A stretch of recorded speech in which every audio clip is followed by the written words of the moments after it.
Hello, hello, hello, ladies and gentlemen. This is Dr. Mary Payton with All About STEM Radio. As y'all know, I come to you every Monday from 7 to 8 p.m. Central Time here on Fishbowl Radio Network from Globe Life Park. And y'all, I'm back in the studio. I'm back in Texas. I'm back from Hawaii. So I'm excited about being here and happy to be back at home. I want to tell everyone a happy Martin Luther King Day, and this is a blessed day that we're all having. And one of his quotes I want to read is, "Almost always the creative, dedicated minorities have made the world better." So think about us. Us in the STEM arena, we are putting forth a lot of effort, making great things, doing great things. We've always done it. Now we're doing it out loud, and I love it. Well, y'all know I always have wonderful guests, but this wonderful guest is very special to me. And for some reason, in the last 3 years, he has always done a show with me in January. So y'all were able to see him grow up while I started All About STEM Radio. But there's one of the things that I always say when I talk to people, and they say, "Oh, my baby loves STEM." And I ask them, what are their children doing in STEM? And they tell me, well, this is, my pride and joy. One of my pride and joys in STEM. Both of my sons are my prides and joys in STEM. But today I am interviewing my younger son, Aaron Payton. He is the founder of PaperTone Studios. He is a sound engineer, and we're going to talk about all of that. So y'all, I interviewed him while he was in college. I interviewed him with his bands. And for some reason, again, here in January 2021, I'm interviewing him once again, and I am so proud. So parents, if you want your children in STEM, give them those opportunities growing up. And I talk to a lot of guests, and I always ask, where did you start? Who got you started? And more and more and more, I am hearing what so many of our parents are doing to keep their kids and get their kids involved in STEM. So without any further ado, Aaron, will you say hello to our guests once again? Hello. It seems like we have a tradition here. if we do this if we've done this 3 years in a row, yep, we probably shouldn't stop doing it. Yep. You're going to show up every January on the All About STEM radio show until, I decide no longer to do it, or I get too old, like the guy on Jeopardy, and just, continue to keep going. Or we get a new host. Get a new host. You may end up being the host. You may end up being the host. Can you tell us a little bit about your background? Well, my mom does and knows all things STEM. And if you throw a good old A for the arts in there, you got STEAM, and that's where I fit in to her great imaginative and connective outlet here. So, as you were talking earlier, you were mentioning putting your children to different STEM-related activities that can exercise their mind or develop maybe something that they want to do in the future career-wise or creatively. Mm-hmm. Well, my mom did the same thing. I was young. I was interested in playing the guitar because I thought playing a guitar made you cool. Because not too long before, I found rock music, and I was like, rock music? I'm like, I really? like rock music. I want to do that. So I was like, can I play guitar? And she was like, yes. So got lessons from a multi-instrumentalist named Charles McCampbell from the Mac Band, y'all. From the Mac Band, local heroes. Charles, multi-instrumentalist, was like, you want to learn guitar? How's about piano? And I said, no. I was like, I don't want to do that. And he's like, okay, guitar it is. So we started playing some guitar, and he's like, well, this is kind of how these notes are related to one another. And he's like, cool. And we went through a couple practices for a couple months, and then one day I came to practice, and I was like, hey, I didn't mention I was 6 at this point in the story. 6-year-old me goes to my teacher, and I'm like, hey, I wrote this song. And he goes, you wrote a what? And I was like, I wrote this song. Can we play this song? Can you tell me what I'm doing here? And he's like, okay. So we jammed out the song, and he's like, okay, I'm going to play bass. So he played bass, and I played guitar, and I showed him the progression. And then I took the bass, and I played what he played. And then one day I was like, can we do a drum lesson instead? And he's like, okay. So we went to an adjacent room where there was 2 drum kits. And I played a drum kit, and he played a drum kit, and very quickly I learned that my interpretation of the instrument didn't fit how a normal drum player would play it. I wanted to do a kick drum with my left foot and some other thing with my right foot, and I was like, can I rearrange this drum kit? And he's like, no. And I was like, okay, that's fine. I'm not going to play the drums. So at that point, and probably over a decade, I just didn't play drums. So coming up, started my first band in high school. We went to the studio. That costed a lot of money. And I was like, that was a lot of, I think we paid $1,000 for 2 songs. No, we paid more than that. Probably a little bit more, given that there was mastering and other people involved. Yeah. But to get it produced, it was at a friends and family discount, $1,000, which is 50% off of the engineer's normal rate per song. So if he hadn't given us a discount, it would have been $2,000, which me and my bandmates as high schoolers did not have. Yeah, we parents decided we were going to share the cost, but it was a great song. Yeah, there was great. There was a garage sale. There was a lot of like connective activities to like get us in that studio, which I'm very thankful for, because I got in there and I was like, like with many things, like with the many miscellaneous objects I've broken in my mom's house, I could probably figure this out. Like if I record it, I can probably fix it. So I made the voyage into becoming an audio engineer at age 16, which, oh my gosh, was 10 years ago. Oh, wow. It sure was. Oh, man. And y'all, the jingle that you hear that comes on before all of my shows, that's Aaron. That's me. I wrote that for my mom. He wrote it and produced it for me. Oh, yeah, and recorded it. So, age 16, I was still learning about the writing process and the production process, and I learned that there's many steps of the production process. There's the engineering, which is the recording, then there's editing, which is before mixing, then there's mixing, then there's mastering, and then as an artist, there's more than that. If you have a song, you need a artwork for it, and then you got to figure out where you're going to put that song, if you're going to get it put on CDs, and then there's like all these other steps that I had to figure out because I decided to just be my own what is the term? Independent artist. Indie, okay. Yes. And I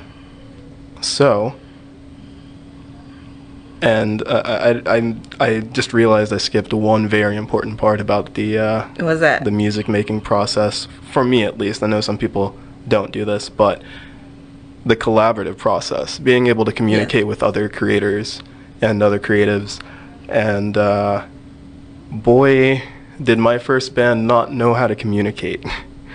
And I feel like that's a lot of first bands. We were young, we just all wanted to make music. We didn't understand what each of our personal interpretations of that was and where we could fit together to put the song above our personal preferences and like make a good song and not worry about ourselves too much. And moving on from there, I would say I did the whole rise and fall of the high school rock band. Went into community college, where I was still thinking. I took some time to think about what I wanted to do as a career, and just did some basics for a year. And then I transferred to the University of Texas at Arlington. thinking that I might want to do music production, and I learned the curriculum wasn't really catered towards what I wanted to do primarily. You know, that was the, yeah, I when you started that, I didn't want you to get disheartened, because you remember you went to the music department. Yes. And they didn't accept you. They didn't. The first time. No. And you had to learn where exactly you belonged, and where was that? Well, firstly, the thing that I didn't connect with that was in the curriculum was it was going to be performance first and then production second. And I was thinking to myself, I like to perform, I like to go on stage and play music, but I would rather make my money doing the engineering part of it. And then I was like, then what's more important than that I could still go to this university for? And I realized that something that was really close to me and really personal and that I loved more than just music was telling a good story. So I went into the film department. Oh, okay. And I became one of 2 guys even interested in audio that were in the film department. Really? Yeah. I mean, I thought that was part of the whole thing, that you had to be well-rounded. I didn't know that the film department had specific areas that you went into. Well, within the curriculum when I went there, it was very focused in writing. It was very writing-centric and storytelling-centric. There are different classes that cover different topics. There was 1 or 2 sound classes, and a set building class, script writing class, and just different levels of classes that you had to make different films and different length of films, or different films that involved in-depth processes, like well, we can sit here and we can write a script in 5 minutes, or you can take your time and spend the first 2 months of class working on your script and getting that great, and then learning to go through the casting process, and then go through the production process, and then go through the post-production process where everything has to be edited. And I knew that I wanted to be in the world where I got to design the audio for the story that's being told. So I wanted to be a sound designer or involved with the audio in any way when it came to telling a story in a visual medium. Now, while you were in school, did you get to work on any films, write music for any films or anything like that? So what were some of those?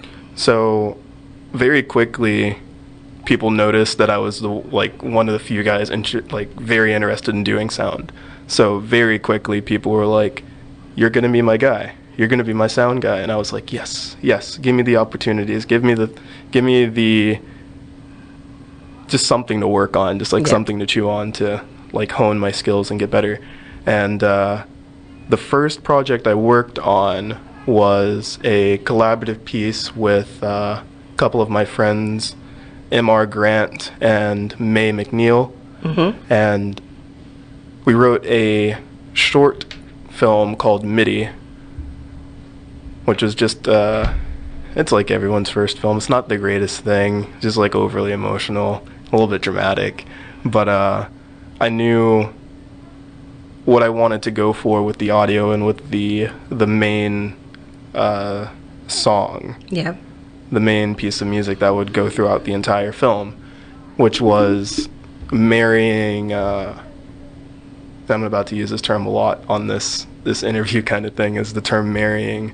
Marrying organic with inorganic. For some reason, I was really interested in using classical instruments like strings with electronic instruments like synths, just to see if I could make those a cohesive thing, because the film was supposed to be about emotional disjointness. So I decided to go 2 separate ways with the composition of the song, and I did that a few different times on different films. I would say my next film worth note from film school was a project called Waxwing, which was also M.R. Grant. Okay. He directed that. And basically it's a story about two sisters in the future in a world where replacing your body parts with like cybernetic body parts. Oh, yeah, I remember that one. Was the new exotic and attractive thing to do. And so for that, I was still trying to marry organic with inorganic with synths, but everything else was orchestrated on a bass guitar. So it was me playing some parts and then me sampling some parts. So I'd play something and then I'd play that little short recording on my keyboard. And I would do all these weird glitchy things, and then string orchestral sections would come in and out. And did that.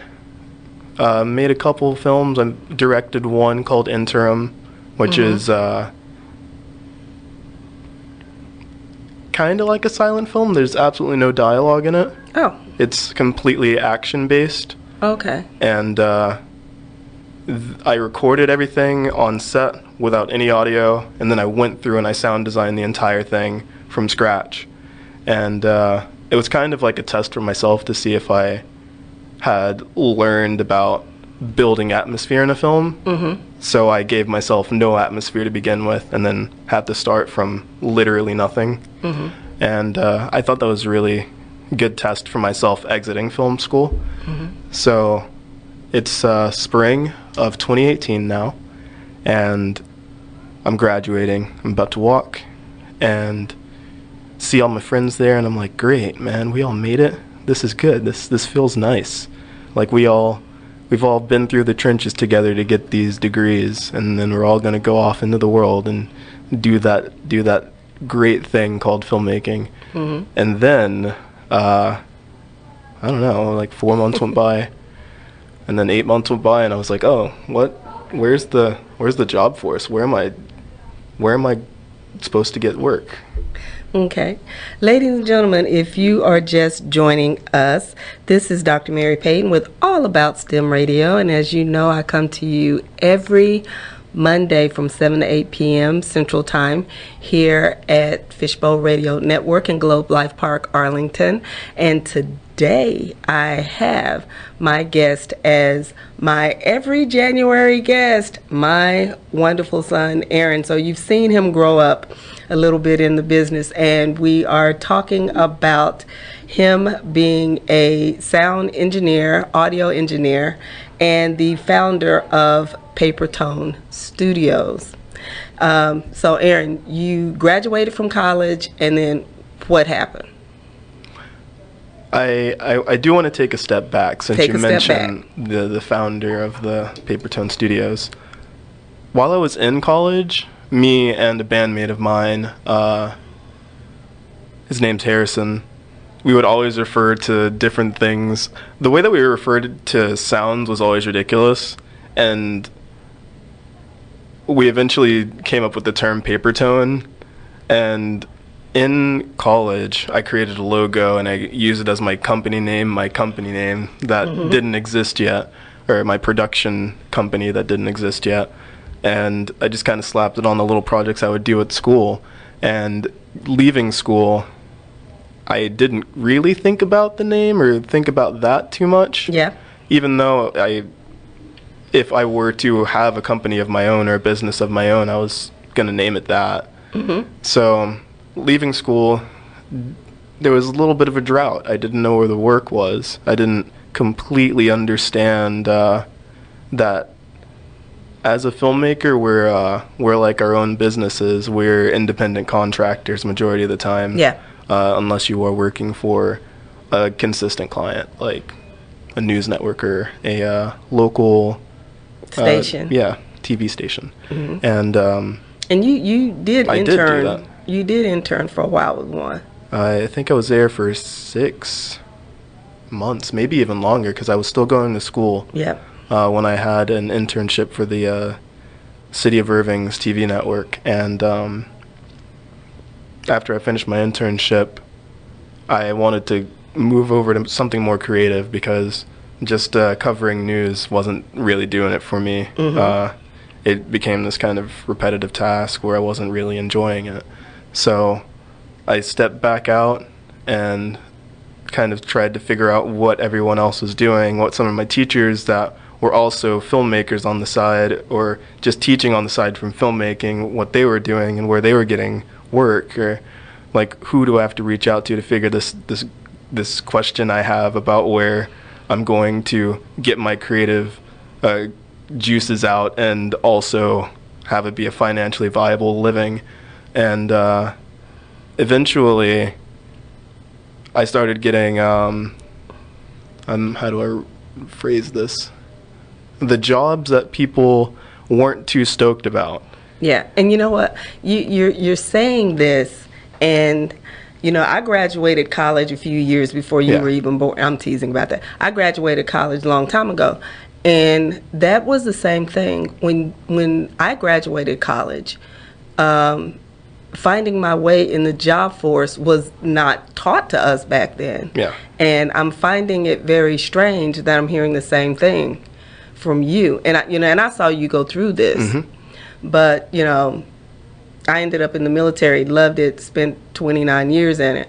But to hear you say the same things, and, you say you started taking the positions that people didn't care to take, but they were still getting paid. So, how did that really push you into doing the research and stuff? Well, I came along a dazzling realization while making a feature film is kind of what happened. I feel like every time I went on the set, people were like, "You're like the nicest sound guy I've worked with," and I'm like, "What? What's like why? Why would you say I'm the nicest? I don't know all these other guys because I wouldn't be on a set with them. Yeah. Because we fill each other's roles. We wouldn't be on the same set." And I was like, "Why are you saying I'm so nice? Like, what's up with that?" So I, at one point on a film set, was sitting there, and I was just like talking to someone, and I was like, "So like, you do set design?" Or I don't remember who it was or what their role was, but I was like, "So like, how?" Like, what do you just do this is this like your full-time thing? And they were like, "No, I also do this." And I'm like, "Okay." And they're like, "Yeah, I also have clients where I do this and this." And I'm like, "Okay." And at that point I realized I am just in this giant think tank of all these creatives that are these local guys that are getting paid by someone who has the money to make a giant project. And what's happened here is all these people who know how to get the job done have come together to get the job done. But when this is over, it's over, and they're going to go off and do something else. And I realized that people thought I was nice because I wanted to keep those people around, and I took an interest in what they had to offer and what they do. And there's a lot of other people who wouldn't do that. They would go and do their job, and if it wasn't to their specification, they would get upset. And it's like the job, and like no worrying about people, no communication, no networking at that point. And I realized I've met so many talented and amazing creatives, like, over the years. I kind of want to, like, do something with that. I don't know what it is, but there's something here. So, worked on a couple other short films, some other feature films, and some TV shows with, like, National Geographic. And can you tell us a little bit about your time with National Geographic? Oh, yeah. So a friend of mine from college. Yeah, how did you get that gig? A friend of mine from college just called me one day, and she actually called me a couple days ago for another job with, I don't know, there's no NDA on that, so I guess Corona, the beer company. She called me, and she's like, "Hey, would you like to, like, production assist on this TV show?" And I said, "Yeah, I'm not working. I'll do that." And so I show up at this animal hospital, this exotic and avian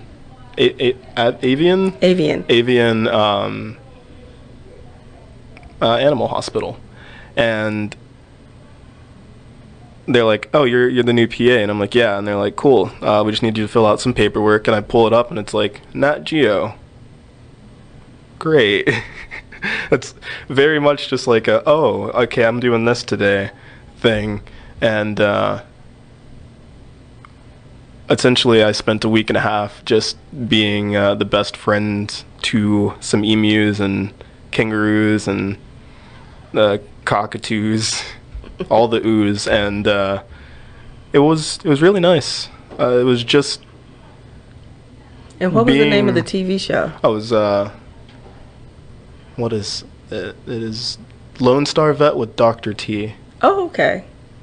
And hopefully they'll pick that back up again. Hopefully they'll pick it back up. It was a good show. I'll be back on set, and we'll save some more animal lives and inform people about how small animal teeth are. There's a lot of topics covered in that show. So if you have National Geographic and you're looking for something to watch, I recommend it. It was a good show. I liked it. So now, again, let's continue talking about working in the industry a little bit. Mm-hmm.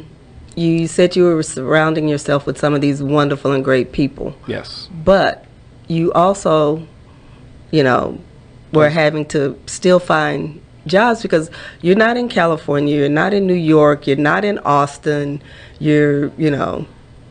so what were the things that you were having to do? How were you having to connect?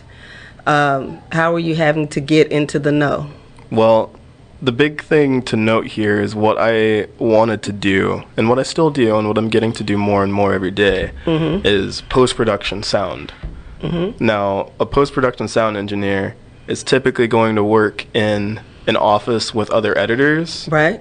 And he's going to be one of the two engineers in that office, or he's going to be an independent contractor with his own gear, and if he's post-production,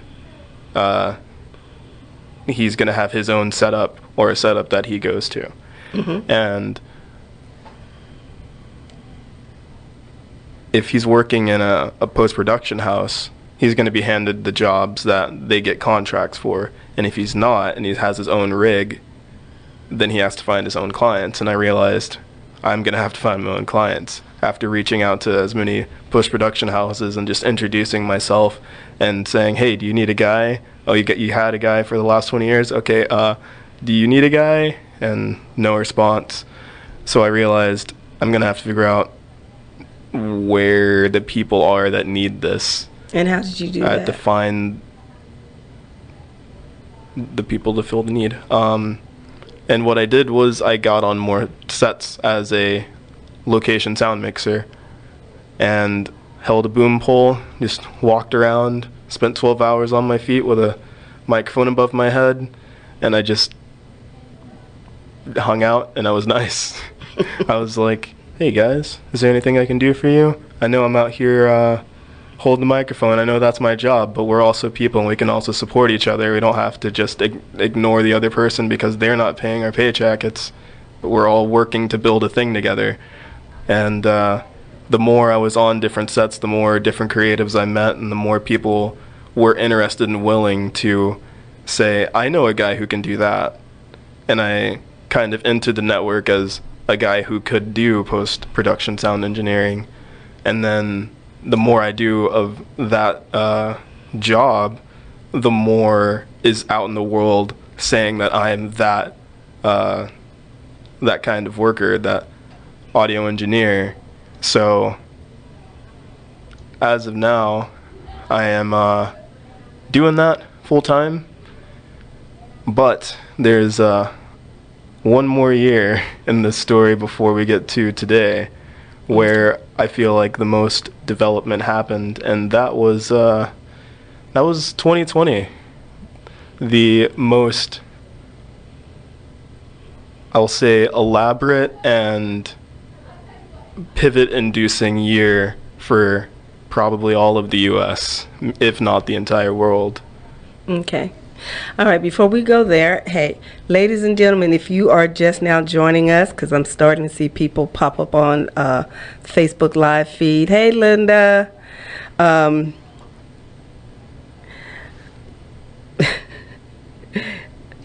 says you have a broadcast voice. This is Dr. Mary Payton with All About STEM Radio. I come to you every Wednesday here on Fishbowl Radio Network at Globe Life Park, Arlington. And I am doing my annual son interview about what has happened with him and changed with him, and now that he has graduated college and he's actually doing some of the things that he wants to do. And yes, I am a proud mama, but so he's talking about getting into the industry of film here in the Metroplex. He hasn't yet left, but he has been informed that been told he needs to go to Nashville, and I don't know if that's gonna happen. And if he does, he does. He's wanted to go to LA, but with COVID still lurking over us, there's a lot we can't do. So he just stay at home with us until we can do that. Now that I'm back in the land of Big Texas. So Taylor, Taylor. Oh. Lord, that's the other child. She's trying to do a book drop right now. Check out Taylor's STEM Adventures on Amazon and Barnes Noble. And Walmart. Okay. All right. Aaron, you were talking about what happened with gig workers for 2020. Well, so at the very end of 2019, I was working for a film festival called the Lone Star Film Festival. Yes. And I was doing just miscellaneous music video projects along with... I think during that time I know during that time I did a feature film called Miss Juneteenth.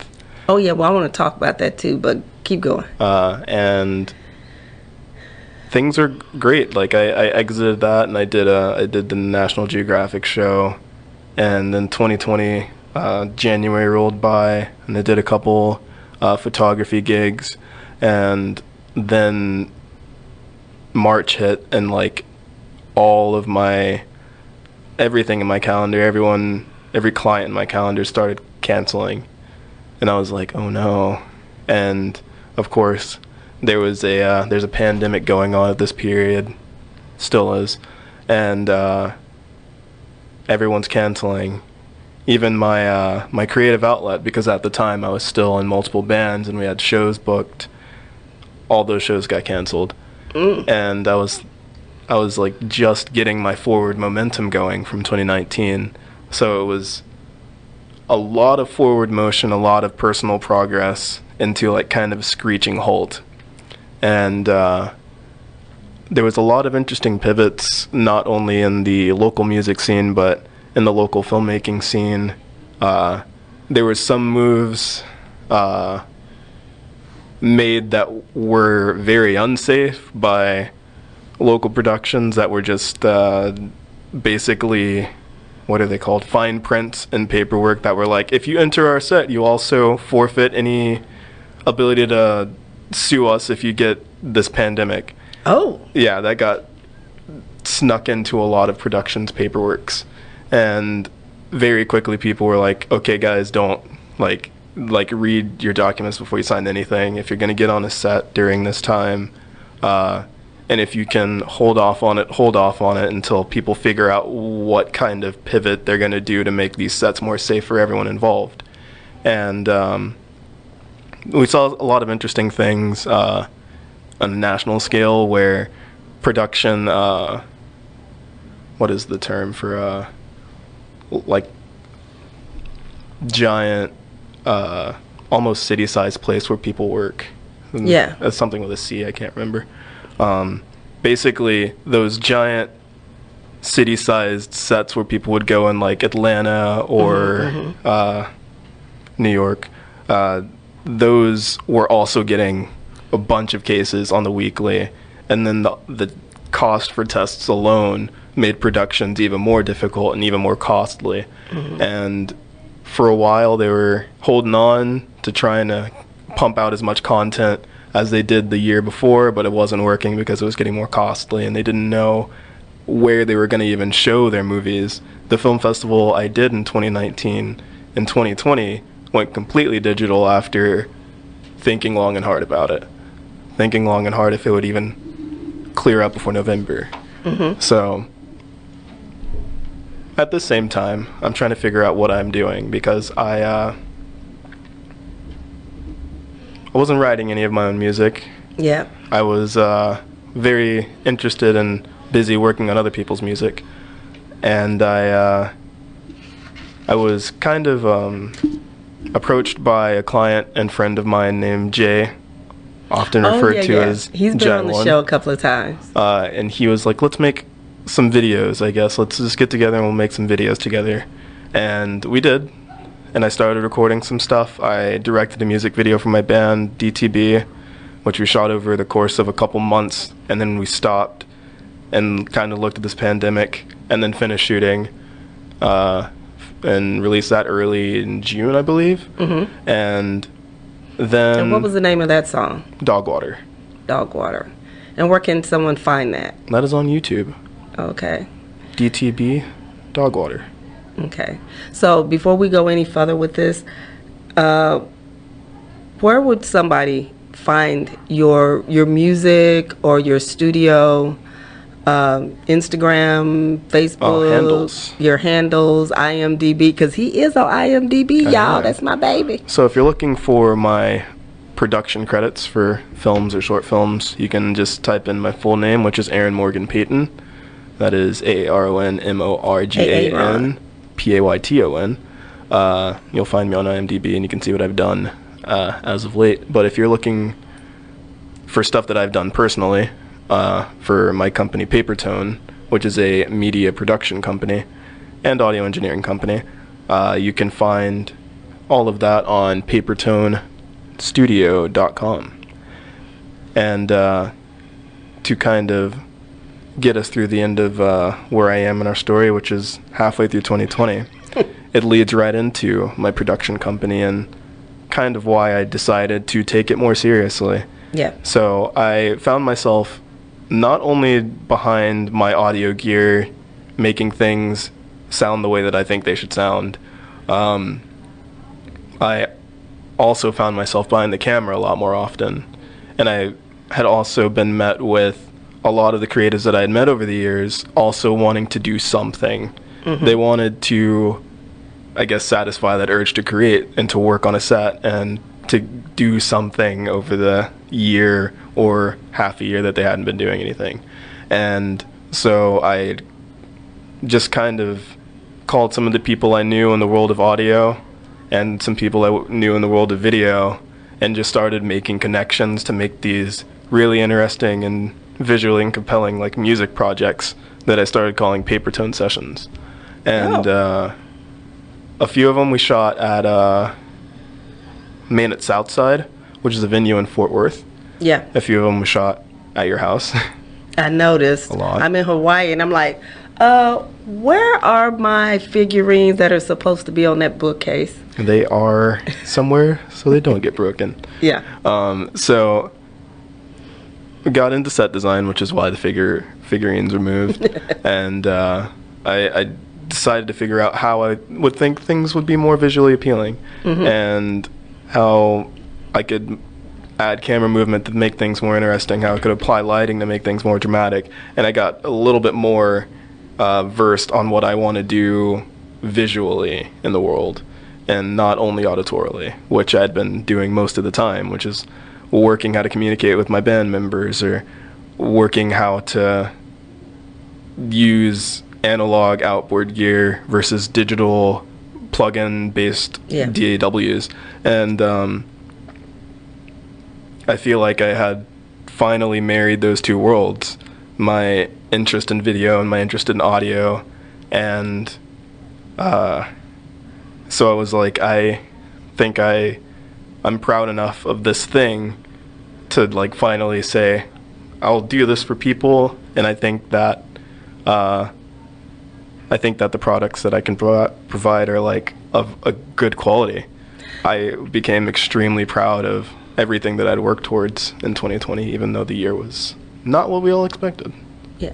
Now, who are some of the interesting people that you have gotten a chance to work with, either on set doing film? Because I know you did one thing with the gentleman from the TV show My Name is Earl.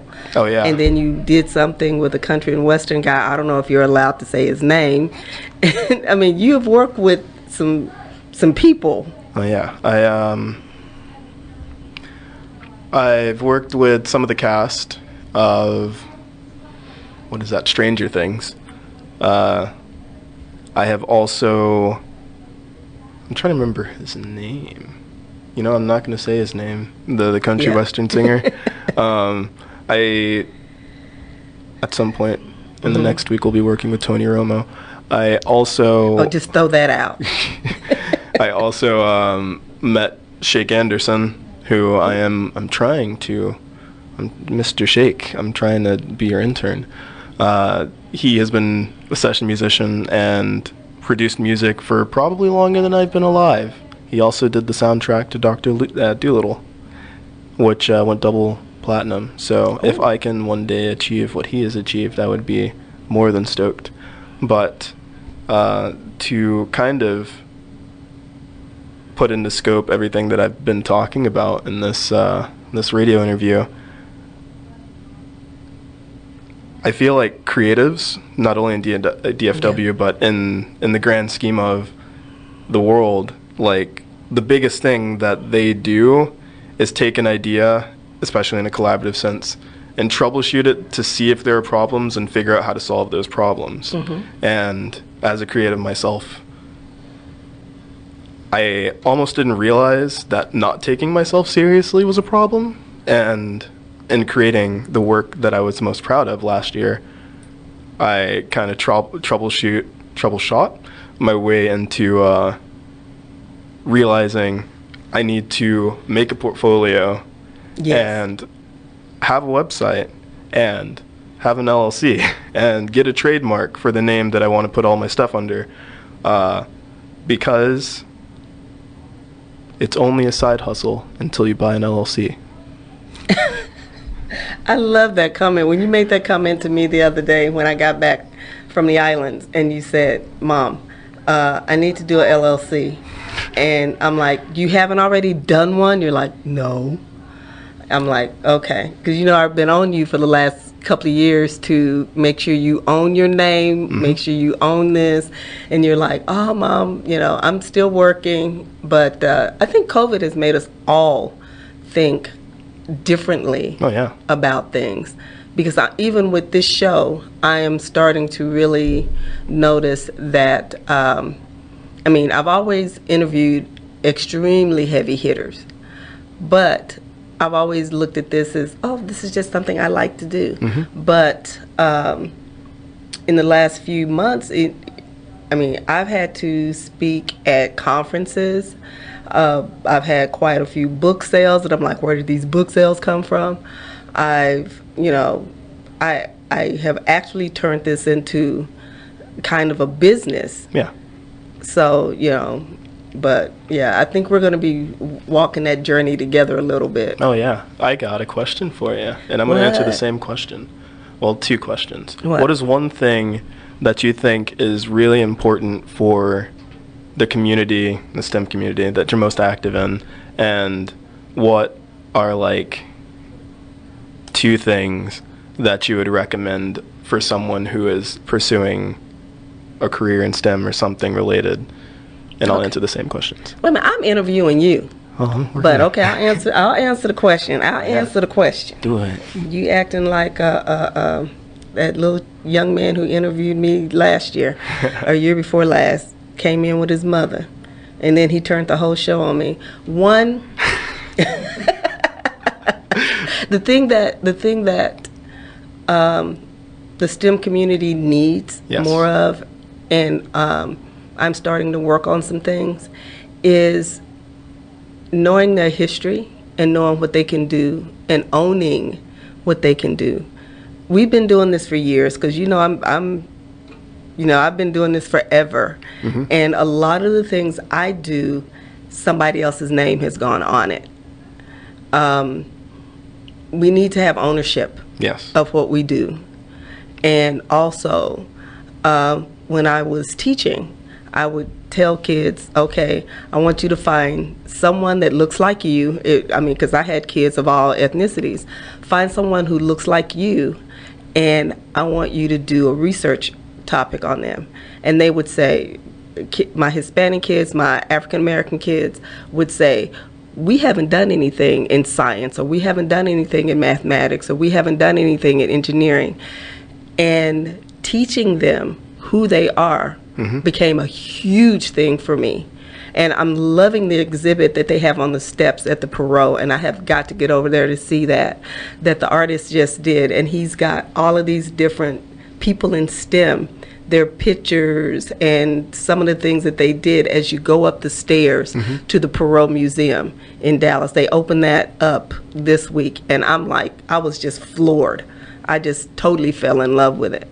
So, and the other thing is parents, put your kids into things that they think that they want to try, if you can afford it. There are some things that are free around here, but put them in things just like I did y'all, just like it was done to me growing up. You know, don't buy a kid a STEM toy and here it is August and they still haven't played with it. If they break it, they break it. It's a robot. If they break it, they break it. Because you know, in our house, we have a bookshelf full of robots that I am like just ready to play with the girls with. But, you know, that's just it. And so we've got about 4 minutes left. I'll do it. I'll end this quickly. I got my answers. Got your answers. I like your answers. Okay, thank you. I think one thing, if you're pursuing a general media degree or a career in media or filmmaking or audio engineering and in any capacity, live sound or in studio, I feel like it is really important to understand what the job is that you want to do. And when I say that, I mean where those means of employment are and what those means of employment are. And if you need any help with finding a place where you can vet opportunities, let me know. PaperToneStudio.com. I can send you some links. But understanding what the career field is, if it's freelance or if it is studio work, and what matches your personality best or your preferred working condition best, I feel like is extremely important in the world of being a creative. And then two things that I think are really important, or two things that I think, I don't remember the question. Two things. I think that being an amazing and clear communicator is extremely important no matter what career field you choose or whatever you're doing in life. I feel like being a great communicator is a good thing. Not only because it's going to make people trust you more, but also it keeps the situations that you're in honest, and you have to be open to learning from people. And if you aren't clearly communicating ever, you're not going to learn anything. You have to be open-minded.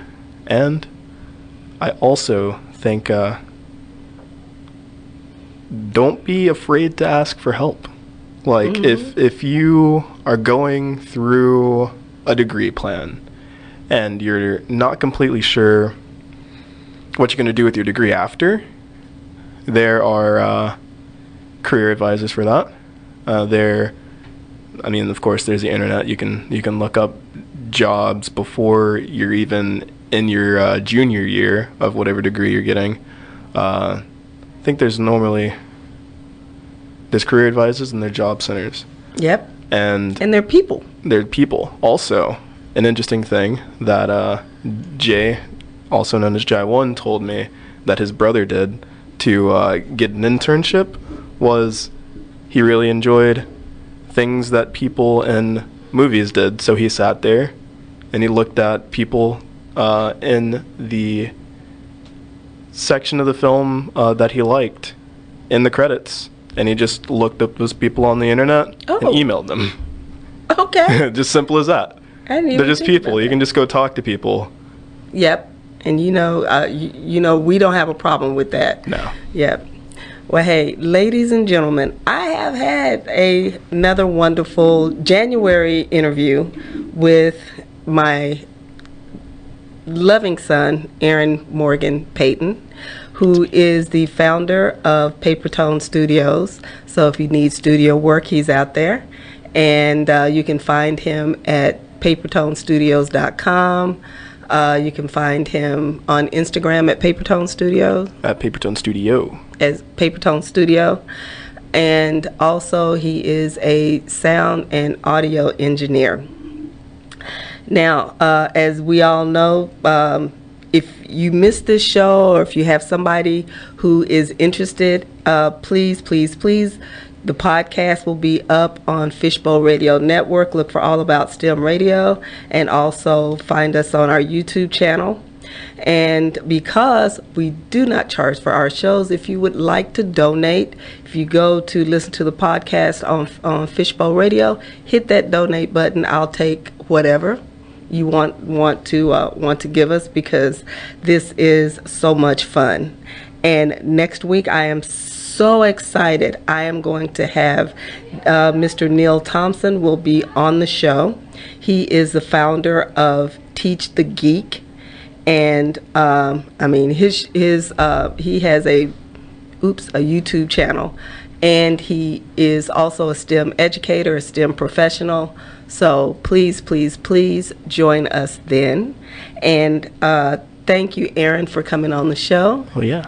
And ladies and gentlemen, this is Dr. Mary Payton with All About STEM Radio. I will see y'all next Monday from 7 to 8 p.m. here on Fishbowl Radio Network, Globe Life Park, Arlington.